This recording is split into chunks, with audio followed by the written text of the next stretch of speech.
for it. To Bobby, stories of poltergeists at his club are just that, stories. I just can't believe that happens. I just really don't believe that happens. I don't know if anybody can have that big of imagination or not, but there's got to be an explanation for it, other than the supernatural. Bobby Mackey may discount the supernatural outright, but others find themselves obsessed with finding out the true origin of these strange phenomena. The common links among reports of poltergeist activity are physical experiences involving motion or kinetic energy. This makes them potentially quantifiable, which intrigues scientists like Barry Colvin. While working as a chemist for Shell Oil, Dr. Colvin's curiosity was piqued by reports of a local poltergeist. He discovered something that conventional science could not explain. Some years ago, a case was reported near Leeds, which is in Yorkshire in the UK, and it sounded quite remarkable on the face of it.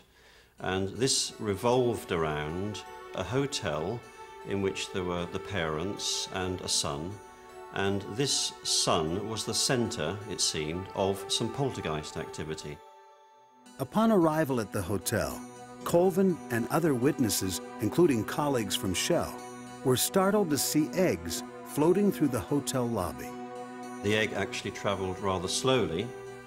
It was almost as though it was being held up. It was travelling, being held up by some unseen hand, if you like, travelling in a perfectly straight line, very slowly, and then smashing against the wall. So it was quite different to the form that it would take if it was simply thrown from one side to the other. Colvin began exploring other reported poltergeist incidents. In a Yorkshire home, Colvin encountered strange rapping noises, which appeared to be efforts to communicate by a spirit called Eric. And it tapped out the messages by tapping the relevant number of letters through the alphabet.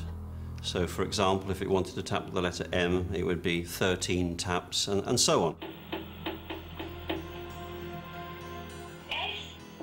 Well, essentially what it tapped out was its name, first of all, which in itself is interesting, because that then brings up the whole hypothesis of a spirit involved in these tapping sounds. It also tapped out the message that it was killed on this spot and that its body was still buried beneath the house. Though denied a permit to dig for the body, Dr. Colvin was nevertheless convinced there was a poltergeist, because Eric's rappings were strongly linked to the presence of one specific living person. We never, I think it's fair to say, we never had any activity at all from Eric when the girl was not present. Either Eric was a person and he is using the focus of this young girl to make himself known, is one interpretation. The other interpretation would be that since the force is objective, and one cannot argue with that, that here we have a force which may be generated in the mind of possibly the girl, the mother, the two of them together, and simply they are generating a story of Eric for some unknown psychological reason. Colvin has just begun to scratch the surface, but to him, science must clearly broaden its boundaries to describe physical forces that are now beyond its understanding. Psychologists Alan Gould and Tony Cornell agree that the witnesses, or as they call them, agents, have a strong role in the type of interaction with the poltergeists. There have been one or two poltergeists in which there have been communicative rappings, and the raps have spelled out all sorts of messages as from mysterious entities. And they've actually made the same spelling mistakes that the person around whom the thing's centre makes. So clearly the intelligence was the intelligence of the poltergeist agent. The complexity of the Eric case drew Dr. Colvin away from his work as a chemist at Shell to his new line of work, poltergeist research. There's an awful lot that can be done in terms of instrumentation. I am myself getting very involved in modern, very up-to-date equipment, which I believe may well lead us down the path to scientifically explaining what is going on. And I know that others working in other parts of the world are looking down this road of sophisticated instrumentation to determine something about the poltergeist force. Dr. Colvin founded the Poltergeist Research Institute, a group of international scientists whom he hand-picked to investigate poltergeist activity. Never mind, I can come over straight away. All right, I'm on my way. Thanks. But being realistic, things generally occur one day and they could be gone in a week's time. And what we do generally these days is that in such a case, I have an aircraft and we simply, if we think it's worthwhile, we either get a local person to investigate and report back to us as soon as possible, or if it looks promising enough, we simply step into the plane and we go, and within generally an hour or 2 hours we're there on the spot. Using a combination of scientific instrumentation, research, and a fine-tuned instinct, Dr. Colvin and the members of the Poltergeist Research Institute hope that one day poltergeist forces will be as familiar to scientists as the wind, physics, even electricity.